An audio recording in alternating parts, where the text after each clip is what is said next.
in Review. I'm Seaman Greg House.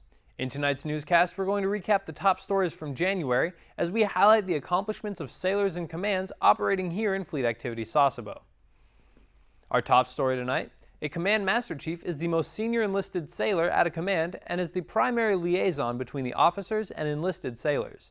Petty Officer John Wagner met with Command Master Chief Richard Hatton during his farewell ceremony and shares Master Chief Hatton's last words of advice.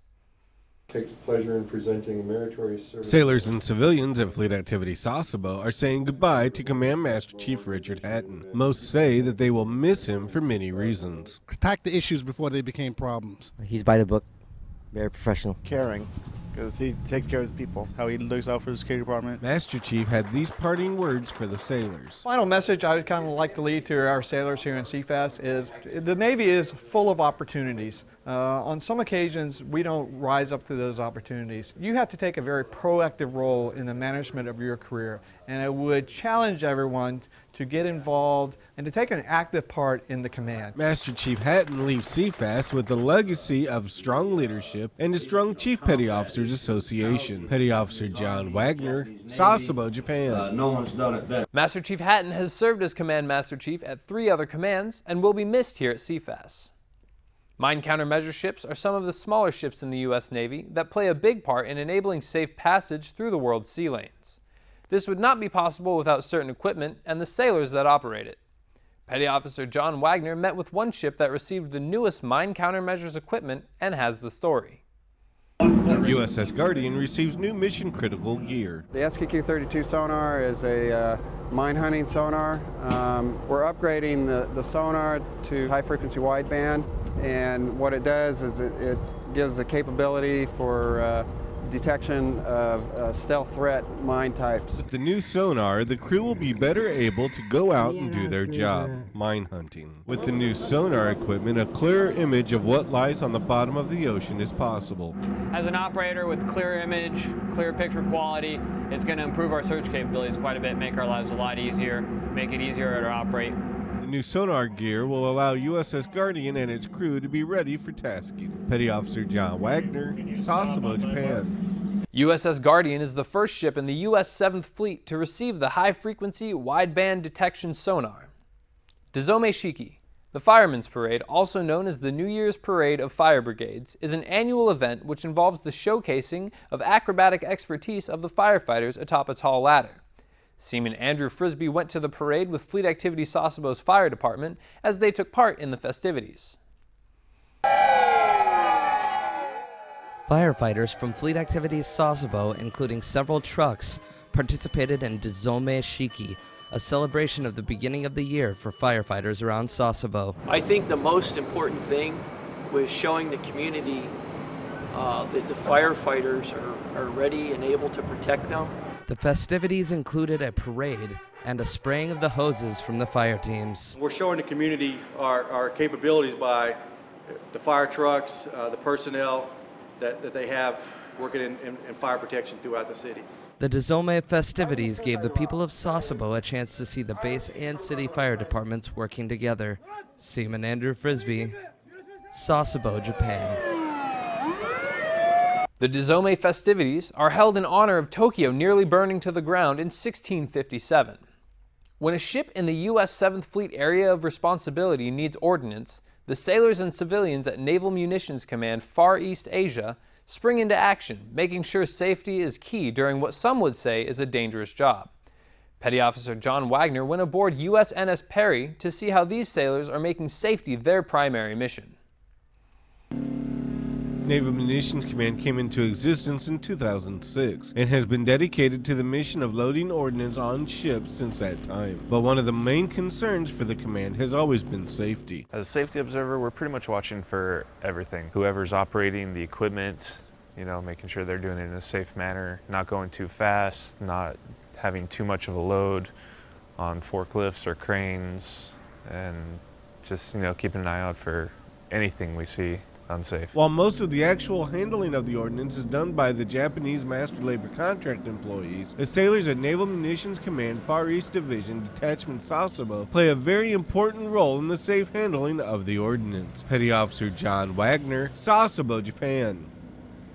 NMC sailors and master labor contractors moved more than 210,000 pounds of ordnance when they unloaded USNS Perry. Throughout America's history, many have fought injustice in the pursuit of freedom and democracy. Petty Officer Houston Waters traveled to Jack and Darby Elementary School, where children honored the life of a great American with a special performance. Third graders from Fleet Activity Sasebo's Jack and Darby Elementary School celebrated the life and birthday of Dr. Martin Luther King Jr. The students performed songs and read poetry.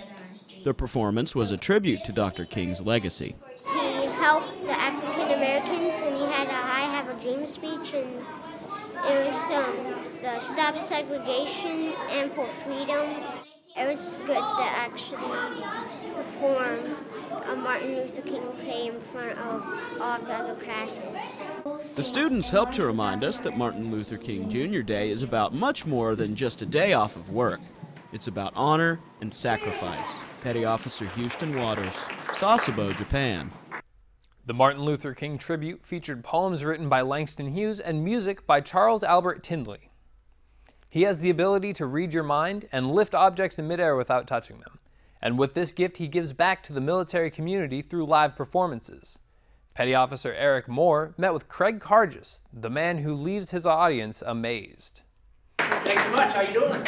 Craig Cargis, a professional mentalist, visited sailors and families at Fleet Activity Sasebo to put on a thrilling performance. It's a wonderful feeling to come out and work for anybody that's connected with the Navy, any of the armed forces. We've done these Navy tours since 2001, I think, and it's some of the most rewarding work I do. One person in attendance said it left her speechless.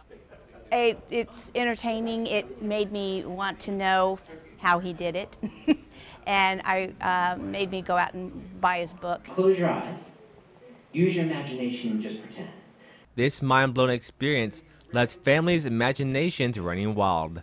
Petty Officer Eric Moore, Sasebo, Japan. Hope you're bundled up warm, Sasebo, because the cold wind and snow will be here for a few more days. Will this continue throughout the weekend? Let's have a closer look at your local weather forecast. Here's your 3-day weather forecast and your local exchange rate for the Sasebo area.